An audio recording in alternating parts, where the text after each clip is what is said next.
Sorry in advance for another boring weekend, but as you know, we recap everything on this channel, boring or not, so you just gotta get used to it. Now, originally, this weekend was not supposed to be boring. It was supposed to be a good time. I had it set in my mind that I was gonna be going on a date with a girl. Whoa, Mr. Eric, what you talking about dates with girls? Well, if you go to my video from a couple Fridays ago, you'll hear about the date I went on with this girl. She was super cool, super attractive. I think we had a good time, and we've been texting and snapping since then. So I figured this weekend will be the perfect weekend to go on a second date with her. Now, my dating philosophy basically boils down to this, especially when it comes to the first or second dates. You, the guy, should be doing all the planning and communicating it to the girl. Reason being, girls take longer to trust guys than vice versa.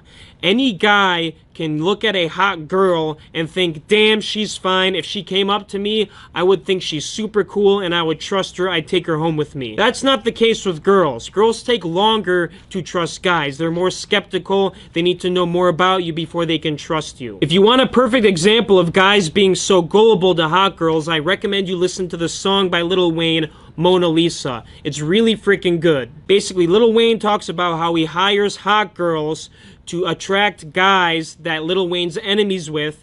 That way, when the girl goes over the guy's house to sleep with him, Lil Wayne and his gang drive up to the house, go in, steal stuff, put a gun to the guy's head, and walk out with a boatload of money, maybe even kill the guy if he tries to resist. And the only reason that's possible is because the guy was gullible enough to fall in love with this girl that was hot just based off looks.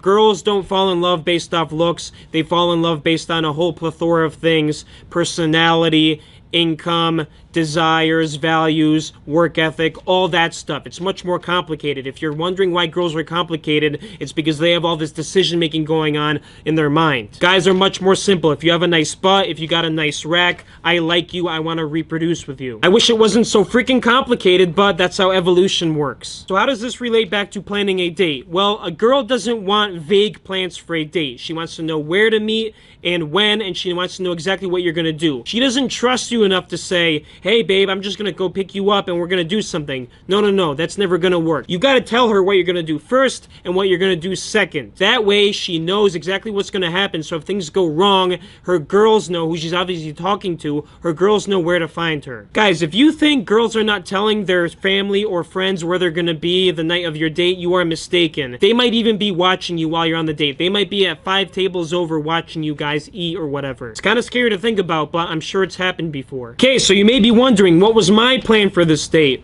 Well, I asked this girl to go to the park with me in Suffield. There's a specific name for the park. I'm not going to go into this much detail, but I told her we can go to this park, we can walk on the trail, we could even bring bikes, and then after that we will go to this farm with this name and get ice cream. Simple as that. She knows what's up. The only problem is that this girl that I'm talking to, she's busy this weekend. She's got work in the morning on Saturday, and then she's got to do a group project after. I understand, because she's in nursing school.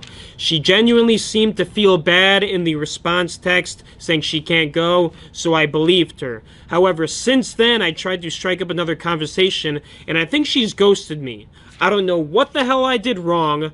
She's ghosted me on Snap because she left me on open for a couple of days, and she hasn't replied to my text either. I have no idea what's going on. I'm a bit concerned because I thought she was really freaking cool and I would have liked to see where this went.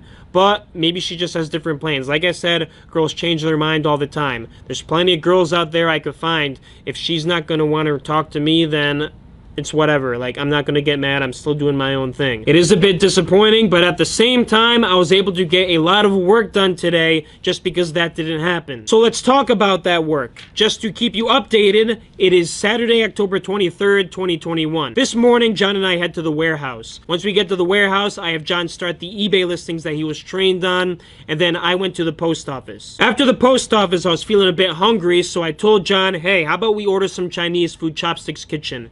John has not tried Chopsticks Kitchen yet, so today's a great day to try it, especially because they have the lunch deal of $5.25 on Saturdays as well as weekdays. So I give them a call, I place my order, I say, hey, hello, I want some chicken lo mein. And then for John's order, I say, yeah, I also want some pepper steak and onion. And the lady on the other end of the phone is like, okay, 15 minutes. Classic. I don't know what's up with these Chinese places being so prompt with their phone calls, but literally every time I place a to-go order, they are always ending the phone call with one sentence, and it's like like 15 minutes, you can be here, pick up. Good for them. They're hardworking individuals. They have a business to keep open, and I'm sure they love what they do. So John and I go pick up the Chinese food. It is piping hot. We bring it back to the warehouse, and we grub. After we grub, we do some more eBay listings, and then I feel like it's time to get started with John on one Gaylord. So he hops in the Gaylord, and he starts scanning through books, making the piles. It's all well and dandy. We go home mid-afternoon. I can't really talk about what we did at home. John, Dad, and I are currently working on a project, a business project. I don't want to give too much detail about it because I like to stay humble about that stuff.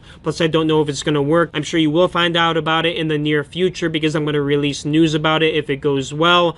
Other than that, it's kind of all arbitrary at the moment. I don't like to say I'm going to do things and then have it over my head that I got to get it done just because I told people. I'm not trying to impress anybody here. I think it's a cool little project that we're working on. Maybe it'll do well, maybe it won't, but we'll see. Other than that, there's no other details I can give you. John and I spent the whole night working on that. Meanwhile, Dad was actually building me a PVC pipe bubble wrap dispenser. I've been hating having to put the bubble wrap on the table while packaging books and twirling it around to get the bubble wrap off. I'd rather have something that's a dispenser, like a toilet paper roll thing. That way I could rip it off and wheel it so much easier. So he built that for me. I really appreciate it, and I'll be bringing it to the warehouse tomorrow for use. Other than those couple things, not much else happened today. Like I said, it was a boring weekend, so stay tuned till tomorrow. Maybe something more exciting will happen. I don't know. We'll see. Peace.